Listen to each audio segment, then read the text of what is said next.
Hello everyone. ये कहानी एक ऐसे किसान की है जो दिन भर खेती करता था, दिन भर खेत का काम करता था और रात होते होते थक हार के सो जाता था। तो एक दिन वो किसान अपने आत्म मंथन में बैठा और बोलने लगा, अपने आप ही बुदबुदाने लगा कि मेरा तो सारा समय खेती में ही निकल जाता है। सुबह उठो, बहुत ही सुबह उठना पड़ता है। पहले के समय में तो और भी ज़्यादा दिक्कत होता था कि किसानों के साथ कोई टेक्नोलॉजी नहीं थी, सिर्फ उनको अपने ऊपर ही आत्मनिर्भर रहना पड़ता था। आज के समय में तो बहुत सारे टेक्नोलॉजी है जिसकी वजह से किसानों का काफ़ी समय भी बचता है और काफ़ी इनकम भी होता है। लेकिन पहले के समय में ऐसा कुछ नहीं था। पहले सब कुछ अपने आप ही करना पड़ता था, तो खेती का काम सबसे कठिन माना जाता था। तो क्या होता था कि वो उठता था, सुबह उठता था, जाता था खेत में, वहाँ से काम करके लौटता था, फिर खाता, नाश्ता वगैरह करके फिर खेत में चला जाता था, फिर वहाँ से लौटता था, फिर उसका दिनचर्या इसी तरह था।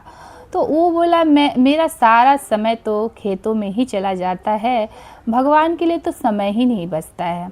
मैं जब परलोक में जाऊंगा तो भगवान को क्या ही कहूँगा, मैंने तो कभी आपका नाम ही नहीं लिया।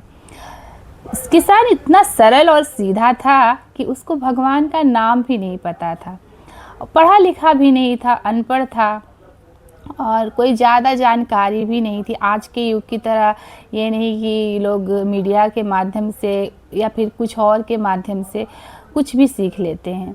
उस समय सारा कुछ एक दूसरे से सुनने से, सीखने से ही होता था। बेचारा था किसान और किसान परिवार में ही जन्म लिया था, उसके आगे पीछे कोई था ही नहीं जो उसको बताता। उसका अपना जीवन का निर्वाहन एकमात्र साधन था किसानी, और खेती बाड़ी करता था। उसकी पत्नी भी वैसे सीधी सिंपल। तो उसने सोचा मुझे भगवान का नाम लेना चाहिए और भगवान का ऐसा नाम लूं जो बहुत सीधा और सरल हो, जो मुझे याद हो जाए, स्मरण रहे मुझे।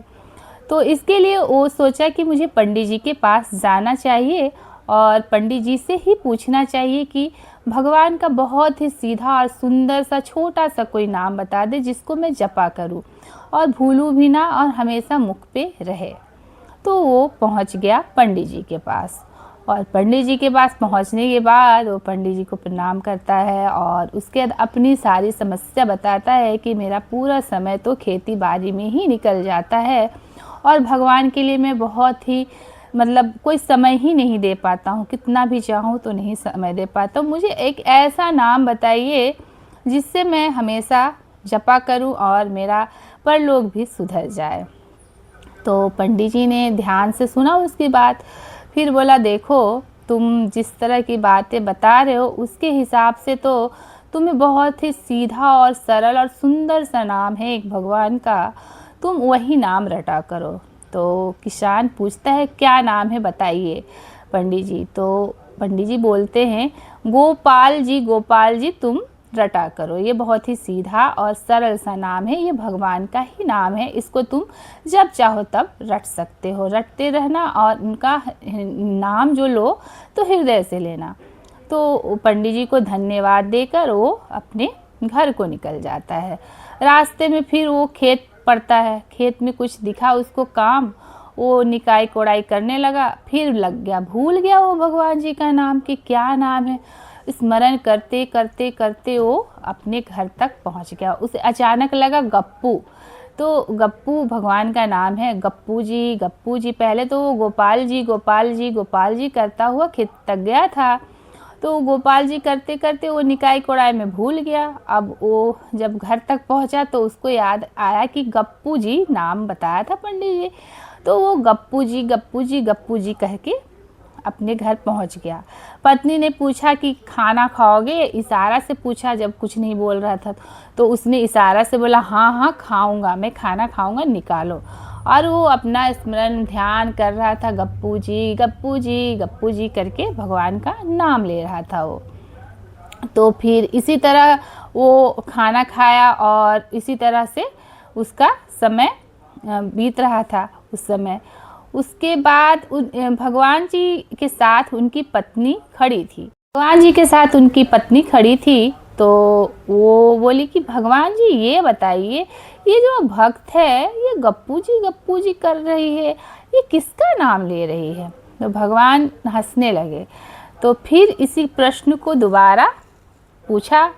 तो भगवान ने बोला तुम ऐसा करो, तुम स्वयं जाकर पता करो कि किसका नाम ले रही है। तो माता ने सोचा कि मैं अगर इस रूप में जाऊंगी तब तो वो पहचान जाएगा और कुछ बोलेगा ही नहीं, तो मैं एक साधारण महिला बन जाती हूँ। और वो साधारण महिला बनकर वो उस किसान के पास जाती है और पूछती है कि सुनिए महाराज, ये आप किसका नाम जाप कर रहे हैं?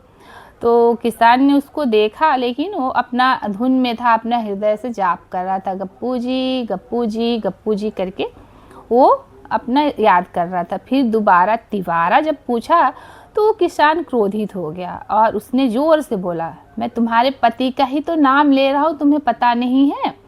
इस तरह कहने से वो जब बोले तो वो सुनकर उस माता सुन के ही अचंभित हो गई कि इसने मुझे पहचान कैसे लिया, और वो जल्दी से वहाँ पर से अंतर ध्यान हो गई। उसके बाद भगवान जी के पास आकर बोलती है, प्रभु उसने तो मुझे पहचान लिया उसने मुझे, और वो तो बोल रही है कि मैंने तुम्हारे पति का ही नाम लिया। प्रभु मुझे आप बताइए कि आपका नाम गप्पू जी कब से होने लगा? तो प्रभु हंसने लगे और बोले, ये मेरी माता मुझे बचपन में पुकारा करती थी। इस बेचारे किसान को नहीं पता है कि वो अनजाने में ही मेरे बचपन का नाम को दोहरा रहा है और अनजाने में ही वह स्वतः ही भक्ति में लीन हो गया है। तो इस कहानी से हमें ये सीख मिलती है कि हम कभी भी अगर भगवान के प्रति श्रद्धा भाव रखते हैं तो हम भले लगता हो कि डगमगा गए हैं रास्ते से, लेकिन हम डगमगाते नहीं हैं, सीधे रास्ते पे ही पहुंचते हैं।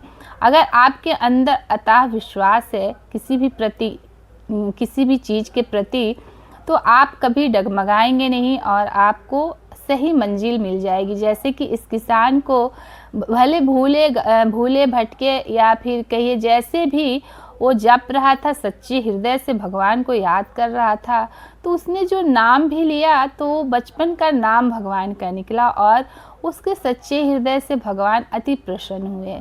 ठीक, आशा है आपको कहानी अच्छी लगी होगी तो लाइक शेयर सब्सक्राइब ज़रूर कीजिएगा। Thank you.